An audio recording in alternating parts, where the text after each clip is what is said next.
Hello friends, దేవర movie నుంచి official trailer అయితే వచ్చేసింది.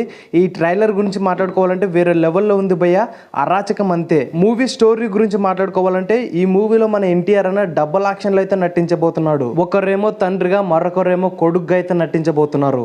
మూవీ స్టోరీని మనకి ట్రైలర్లో అయితే చాలా క్లియర్ గా చూపించేటటువంటి ప్రయత్నం అయితే మూవీ టీం చేశారు. తండ్రి ఏమో చాలా ధైర్యవంతుడు, మరి కొడుకేమో చాలా పిరికివంతుడు.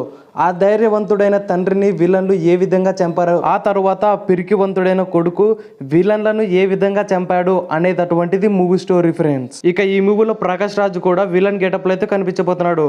మరీ ముఖ్యంగా మాట్లాడుకోవాల్సిన విషయం ఏంటంటే ట్రైలర్లోని లాస్ట్ సీన్ భయ, అసలు మన ఎన్టీఆర్ అన్న ఆ సొరచేప మీద ఎగిరే సీన్ అయితే వేరే లెవెల్లో ఉంది భయ.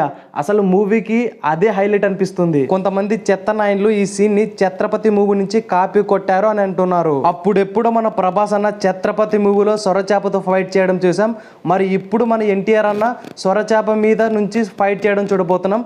నాకైతే వేరే లెవెల్ అనిపించింది ఫ్రెండ్స్. డైరెక్టర్ కొరటాల శివ గారు కూడా ఏదో కొత్త స్టోరీని ప్లాన్ చేయబోతున్నాడని నాకైతే అనిపిస్తుంది. ఇక మ్యూజిక్ డైరెక్టర్ అనిరుద్ గురించి మాట్లాడుకోవాలంటే ట్రైలర్లో మ్యూజిక్ ఓకే అనిపించింది, మరి కొందరికైతే మ్యూజిక్ అయితే నచ్చలేదు అంటున్నారు. అనిరుద్ అన్న మార్క్ అయితే కనపడట్లేదని కొందరైతే అంటున్నారు. మరి నేనేమనుకుంటున్నానంటే అనిరుద్ అన్న ఒకటేసారి థియేటర్లోనే బ్లాస్ట్ చేస్తాడని నేను అనుకుంటున్నాను. కొందరేమో ఆచార్య మూవీలోని సీన్లు కనపడుతున్నాయి అంటున్నారు. అవన్నీ అయితే ఏం పట్టించుకోవద్దని ఫ్రెండ్స్. మన డైరెక్టర్ కొరటాల శివ గారు ఏదో కొత్తగా అయితే ప్లాన్ చేయబోతున్నారు. ఖచ్చితంగా డిసప్పాయింట్ అయితే చేయడం అనమాట మనకు డైరెక్టర్ కొరటాల శివ. ఇక హీరోయిన్ గురించి మాట్లాడుకోవాలంటే తనైతే డిసప్పాయింట్ అయితే చేయలేదన్నమాట. తనకు తగినటువంటి పాత్ర అయితే తను పోషించింది. చివరగా ఎన్టీఆర్ అన్న గురించి మాట్లాడుకోవాలంటే తనైతే వేరే లెవెల్లో అయితే యాక్టింగ్ చేసిండు మూవీలో. వామ్మో, మామూలు విషయం కాదు. ఒక క్యారెక్టర్లో ఏమో ధైర్యవంతులాగా కనిపించాలి, మరొక క్యారెక్టర్లో ఏమో పిరికివాడిలా నటించాలి.